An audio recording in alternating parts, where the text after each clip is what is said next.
petit peu ce sur quoi je travaille. Donc moi, je travaille avec Mohamed et je m'occupe de saisir les données médicales dans la base. Et en premier lieu, les données, surtout les analyses, tout simplement, les analyses de sang, les analyses PK, les BRAFEMI, les NFL, enfin voilà, tous les résultats qui arrivent dans le but de faire avancer la recherche et les soins. Donc je m'occupe de la biotech. On a recensé 5955 prélèvements. C'est-à-dire qu'il y ait les plasmas, les DMSO, les LCR, tout ce qu'il y a dans cette biotech, ça représente, donc c'est un chiffre important. Donc après, j'ai mis la distinction entre le nombre sanguin, les DMSO, les LCR. Donc LCR, il y en a forcément beaucoup moins. Voilà.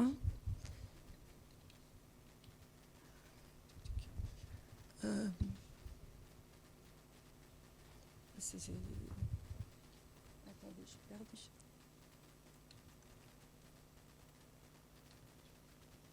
Oui.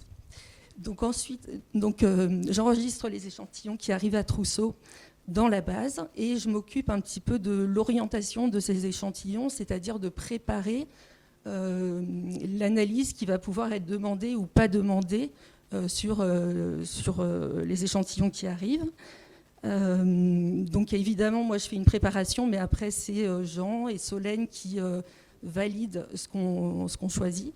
Et en premier lieu, c'est la feuille de prélèvement qui accompagne les prélèvements et dans laquelle il y a les indications. Donc c'est la feuille histio-target.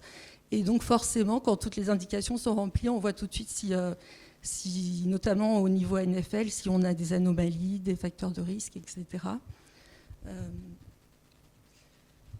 Donc moi je regarde en fait tout ce que je vais dire, ça a été beaucoup parlé ce matin. Et Solène, il y a des informations très récentes là qui ont été données, la recherche qui est en cours ce matin même. Donc je pense que les critères de sélection des échantillons vont évoluer.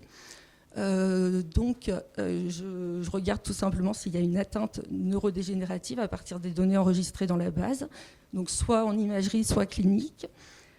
S'il n'y en a pas, on sélectionne quand même quand il y a les facteurs de risque.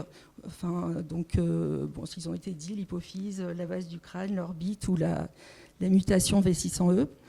Et de vérifier les éventuelles dernières analyses du patient pour ne pas avoir des analyses trop rapprochées.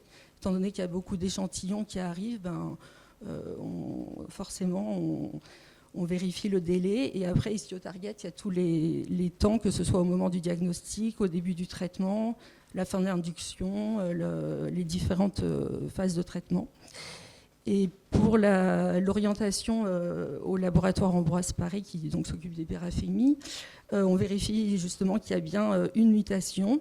Dans certains cas, il n'y a pas la mutation, mais parce que la biopsie n'a pas pu être faite, mais on estime important quand même d'envoyer l'échantillon.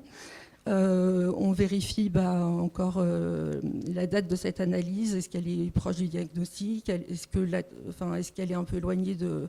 on ne peut pas faire des analyses trop régulières. Voilà. Et donc cette année, il y a 170 échantillons qui ont été envoyés à l'Institut d'Imagine, donc à Camille Bruno. Parce qu'en fait, on s'occupe de cet envoi de façon très matérielle. Donc c'est ça. Et à Ambroise Paré, il y en a eu environ 250, avec 115 demandes d'analyse. Mais par contre, il y a eu un grand changement de transfert de lieu de stockage des échantillons, ce qui fait que tout était à Trousseau. Et maintenant, tous les plasmas, sérums sont à Ambroise Paré. Donc on a dû gérer...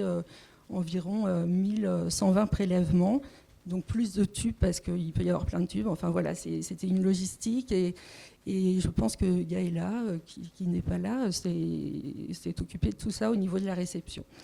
Écoutez, voilà.